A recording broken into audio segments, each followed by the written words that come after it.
Ayan. So, ayan, magandang gabi mga kaibigan. Ako kay Jeboy here nagbabalik. Ba't ba ako umi-intro? Hindi ko na alam yung intro ko. Meron lang akong konting impormasyon na ibibigay sa inyo, mga bossing, para din sa mga nagpapaprint sa akin. Kasi marami kong nakikita na nagsasabi na normal daw, no, yung pagkakaroon ng moist sa DTF. Okay, no? Ako, bilang matagal-tagal na rin ako, mga bossing, nagdi-DTF since 20, kailan ko ba binili yung kauna-unahan nating DTF boy? Yata ng month, bare month yun no? O basta ganun, medyo matagal na ho, 2020 or 2021, early, basta ganun. Basta matagal na, wala pa masyadong large format dito, no? Ang ano pa lang nun, yung mga maliliit na printer. Meron man noon, pero konti pa lang. So, kasama tayo sa mga naunang nagkaroon ng DTF dito, mga bossing. Simula ako noon, talaga naging problema ko din po yung moist na yan. No? Ayan, parang ganyan po. Ayan. O credit dun sa may-ari nung picture, nung video. Kinuha ka lang pero saglit. So, para po sa akin, hindi yan normal. Naging problema ko rin dati yan kasi akala ko nga normal. So, tinanggap ko lang. Pero, sa katagalan nga ako ng pagpiprint ko sa DTF, mga bossing, naano ko na hindi naman pala talaga siya normal. May iwasan mo yan, mga bossing. Kung napapansin ng mga nagpapaprint sa akin, no, na medyo nag-yellowish yung white ink sa part ng may colored print, ganun po talaga ako mag-melting, mga bossing, or mag-oven, Kasi, pinasisingaw ko po talaga yan, pinauuso ko po talaga ng husto yan, no? Pero hindi naman siya nabubutas. Okay, no? Pero yung part na white dun sa pinaka-design niya, hindi naman yan apektado po. Hindi ho yan nagkukulay yellowish, no? White po talaga yan, hindi ho nagbabago yan.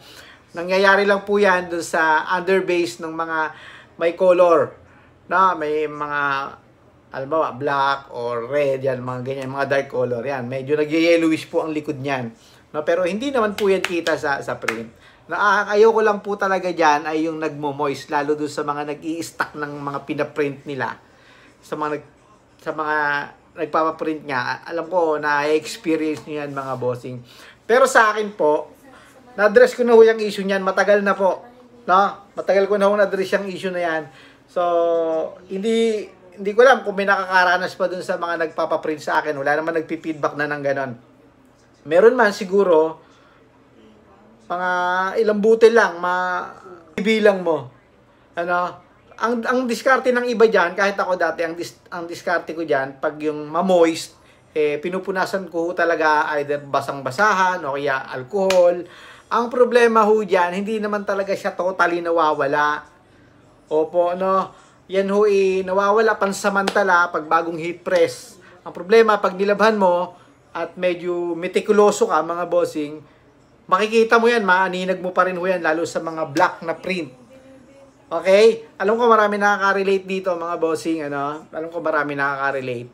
So, yun ho yung naging problema po dyan na-address ko na sa palagay ko, mga bossing, na solusyonan ko na po yan. Matagal na po. Matagal na, kaya sa mga nagpapaprint sa akin or yung mga bagong magpapaprint sa akin, mga bossing, na medyo napapansin nila na medyo iba yung kulay nung likod, it's totally fine, mga bossing. Walang problema yan, mga bossing. Mas mamumroblema ka pag ganun naglangis-langis dyan sa print mo. Baka ibalik sa'yo ng customer mo yan. Yung sinasabi na puting-puti, yung pagkatunaw ay puting-puti. Ayoko ng ganun, mga bossing, sa totoo lang. Okay?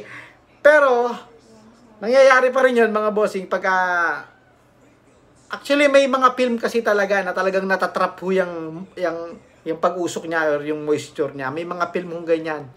No, ang dami ko na hong nagamit ng film. Nag-iipon ho ako. Galing pa ng ibang mismo sa manufacturer. Nag-explore ho talaga ako niyan. Gumastos ho ako niyan ng mga film na yan. Ang dami kong film doon sa shop.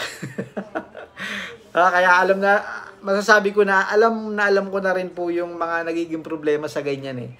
No, hindi ho tayo baguhan sa DTF mga bossing, maaring bago ho ang ating large format printer pero sa proseso ng pagdi-DTF mga bossing, masasabi ko na alam ko na rin naman po. Hindi sa pagmamayabang yan mga bossing ha, pero hindi ho ako baguhan sa DTF. Ha, sa mga bago kong subscriber, hindi ako sa DTF. Isa ho ako sa mga naunang nagkaroon yan dito na maliliit pa lang. No, I think nung bumili ko ng L1800 sa Pop Trade, ilan pa lang ho dito sa Pilipinas ang merong large format printer na ganyan. Mabibilang mo ilan. Kaya lang maraming na-hype nga na businessman dito sa atin na may mga budget, bumili ng ganyan, pinadami nila yung kanilang mga machine na hindi naman rin na-address yung mga ganong problema. Okay? So, ayun lang mga bossing, konting information lang doon sa mga magpapaprint pa sa akin. Wag ko kayong magtaka kung bakit yan medyo yellowish. Hindi po yan issue mga bossing ha. Yan po ay talagang ginagawa ko. Anyway, kung gusto nyo white talaga yung ink sa likod, wala naman pong problema, i-request nyo lang sa akin. Ha, pero wag nyo akong balikan once na yan naglangis-langis, lalo't pag in-stock nyo po. Okay? So, ayun lang po. Bye-bye.